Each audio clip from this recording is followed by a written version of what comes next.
Hi there, Lindsay here, the Frugal Crafter. Today we are going to paint this froggy in gouache, and if you'd like a real-time version of this tutorial, you can find it up now in Critique Club. And Critique Club is a wonderful group. You've got more than 100 real-time tutorials that you can enjoy, and you can upload your work for feedback from me. It's a wonderful group of people, and we'd love to have you if that seems like something that you would be interested in. It's only $5 a month, and you can cancel anytime. I started off by sketching on this tone-tanned paper. Now, this is a Stillman & Bird Nova mixed media paper, and I'm still trying to figure out if I like this paper or not. It's kind of thin, honestly, and I prefer the Strathmore tone tanned paper. It's thicker, the mixed media paper. I mean, it's just thicker and more cardstocky, I guess, and just seems a little more robust. This buckles a bit when I paint on it, and although it does flatten out pretty well when I'm done, it doesn't feel like a finished paper. Now, granted, this is just a sketchbook, but you know, you might want to cut your work out and frame it. And I just feel like it would be a little too buckled for that. So my recommendation right now is stick with the Strathmore Tone Tan book. The pencil is a Prismacolor Call Erase pencil, but any pencil you like is fine.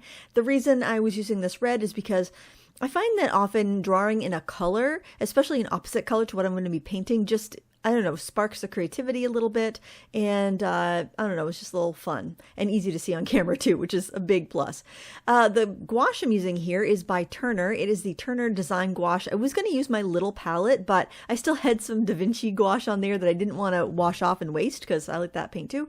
I'm liking it more the more I'm using it, actually. I think I owe Da Vinci an apology, and I think I need to maybe revisit that gouache in a video, but we'll do that, I'm sure, eventually. But I also this was the last gouache that I had that I purchased last year to review, and I wanted to make sure I had a chance to do that.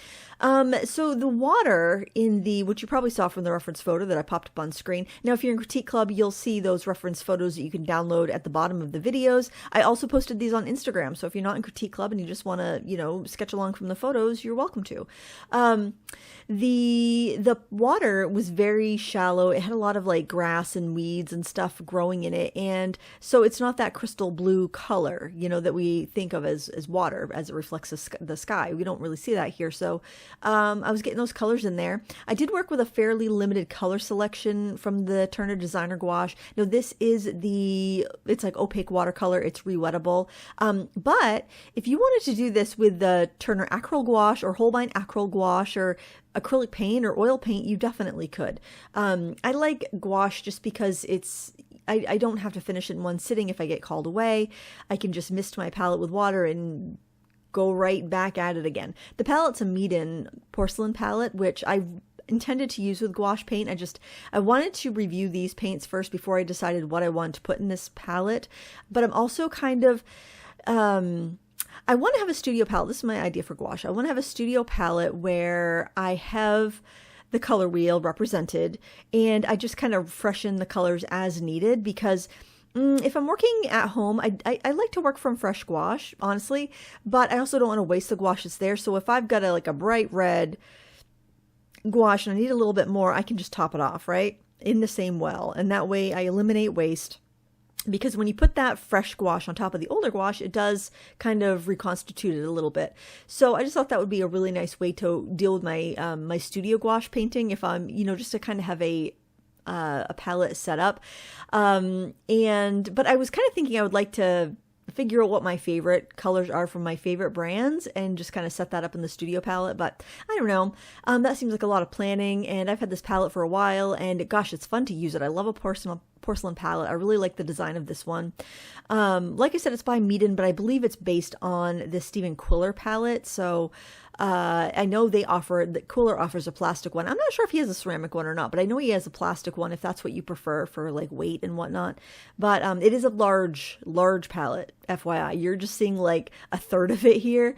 That's the other thing. For if I'm filming, this palette might not be ideal because I can't show the whole thing on camera with a painting, really, or it's going to take up too much real estate. So I don't know, you know, I was always trying to find the perfect solution, and it probably isn't one. There's just whatever works best for how you like to work.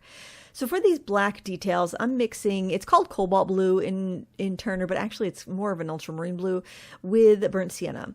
I like the colors in this set. I have to say, I bought this, it's much cheaper on Amazon as a Japan import than it is on Jerry's Autorama. Jerry's sells the set of 18 Turner gouache for around $80, I think.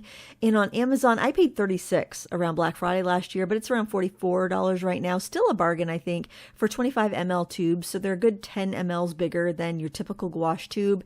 And it's just easy to work with. This is my first painting I've done with it, and I didn't struggle or have any problems whatsoever. And I actually left it. I didn't put that much gouache in this palette, and I was called away for a while, and I came back, and it re-wet really well. I mean, granted, it didn't dry rock hard or anything, but there was absolutely no issue misting it with water and going back at it. The other thing that I really liked about this paint is because of the way I enjoy painting with gouache, I like to start with kind of watery layers, like really wet layers, and then I build up, and this worked really well for that. I feel it's very pigmented. Now, some of the pigments you're using, I will say, may not be the most light fast. And when I do the review on this gouache set, so I mean, don't rush out and buy it if you're not sure. When I do the review on this gouache set, we'll go into all the pigment information, the light fastness and everything, so you know what you're getting. But as far as in a sketchbook, using it in a sketchbook, I really liked it, and I think this is going to suit my way of working quite well.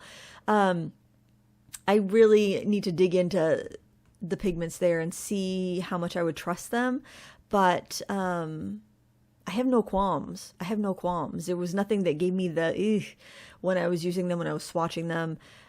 It was a very enjoyable experience. So I'm looking forward to using these some more. I got a little burnt out on watercolor last month doing World Watercolor Month, so I just got to use some different mediums for a bit. Although I will say, if I'm going out plein air painting, I like to have my watercolors because it's kind of like, would you rather speak in your native language, or would you rather speak in a foreign language? And it's cool to speak in a foreign language. It's fun to try to learn a new language, but it's also very hard. And if you just want to go out and have an enjoyable experience, and you're in like plein air and you're already doing something a little bit different than what you usually do, doing it in your native language is a little bit easier. Now, I had the eyes a little weird. The further away eye was shifted a little too forward, so you're going to see me struggle with that a bit. But gouache is so forgiving. Oh my gosh, it's so easy to nudge things where you need them to go. And this was fun. This took about an hour and 15 minutes, I would say. So it's one of our easier tutorials over in Critique Club, but it was just enjoyable. I mean, I don't even think that painting is all that fabulous, but it was just fun to paint. It was fun to work with these, even with the fact that that's not my favorite paper. I enjoyed this. I'm really hoping I'm gonna love the paper more, to be honest. I need to use it more. I need to throw it in my plein air bag. I have a tiny little box of gouache the Da Vinci gouache actually, that I keep in my plein air bag, and I think I just need to throw it in there so I'm more apt to grab it and use it I bet if I use this with a different medium rather than gouache, I probably would like it more. Like, I'd probably like it better with a combination of markers and colored pencil, or charcoal or something. It's just small, and I tend not to use like charcoal and pastels on such small paper. So I don't know. I think there's a way to make this paper work for my style, and the sketchbook was kind of expensive, so I'm kind of determined to make it work. I'm kind of determined to force a fit, which I know isn't the best thing to do all the time, but it's I do like Stillman and Bird sketchbooks in general. I like their beta series mixed media sketchbook. I use that for watercolor a lot. I filled 2 of them, and actually I'm probably not going to buy another one just because I've been making my own and enjoying that. But yeah, they make good stuff. It's just this one, I'm having a hard time loving it. And I think it's down to the weight of the paper. If the paper was thicker, it's 150 pound. It's 150 pound. No, I think it's like 90 pound, maybe 150 GSM. It's thin. It doesn't feel as thick as cardstock. It doesn't feel as thick as, it's nowhere near as thick as the Strathmore mixed media paper, which I kind of wish I just made a sketchbook out of that, because I had some of that, and I could even have bought a larger pad of it and cut it down to make a sketchbook. And I think that's probably what I'll do when I fill this up. I do want to fill it up. I mean, not just because it was expensive. I mean, I've seen people do beautiful work on this, and I'm determined. And it paints fine. The paint isn't feather. I mean, it buckles a little bit, but it's not atrocious. It's just going to take a little bit of effort to love, I think. I'm just kind of noodling away on a few dewdrops here. That one on the lily pad on the right is way too green. I definitely have to go scrub some of that out a little bit, which was so easy. Actually, maybe not. Everything was so easy to rework with this paint. And I guess the paper. So I guess I'm being harsh on the paper. It's not bad. But this gouache, man, I really liked it. And I hope that after I do a few more paintings, I'm going to feel the same way, because I'll be bummed if I don't like it as much as I have right now. Because right now it's pretty great. It's pretty great as far as price-wise and quality-wise, aside from a few dodgy pigments, which I'm not even sure if they're dodgy. I could do some research because I'm just not familiar with a couple of them. So yeah, the review will be up probably in like 2 weeks if you're curious. I mean, I wouldn't go rush out. You don't never need to rush out on a product, I don't think, because if you find out about it, if you go and buy it and you find out you don't like it, ugh, that's a bummer. You just wasted some money. But if you wait for a review to come through and then you think about it and then it goes out of stock, well, you have more time to think about it before you buy it. And it is a bummer if you wait and the price goes up. But generally, if you can wait it out, the price will come down again, or you can buy a few tubes, which might be a better bet with this paint too. If there are some, like, if you've got a few tubes in there that you're not going to use because they're not light fast, there's no point in buying those. It's much better to have paint that you're going to use.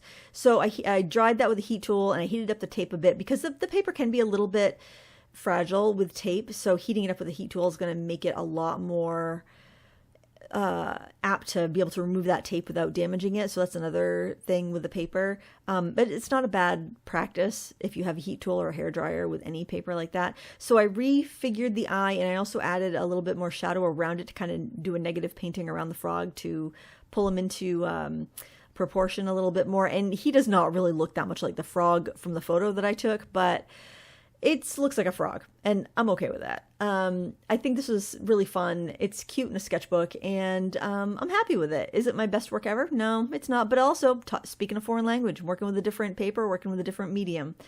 And sometimes you just need to take a break and do something different to get out of an art funk. And boy, was I in a funk this weekend. I've been in a little bit of a low-grade funk since World Watercolor Month, and yeah, you get any port in a storm, right? You gotta get yourself out of your own way sometimes and create some art. And I just used a white pen to get some of those finer details. And yeah, I'm pretty happy with the way this turned out. I hope you enjoyed it. If you have any questions, please feel free to leave a comment in the comments below. And if you would like a real-time version of this, be sure to check out Critique Club. I will link to that as well as all the products I used in the video description. Thanks for watching. Until next time, happy crafting.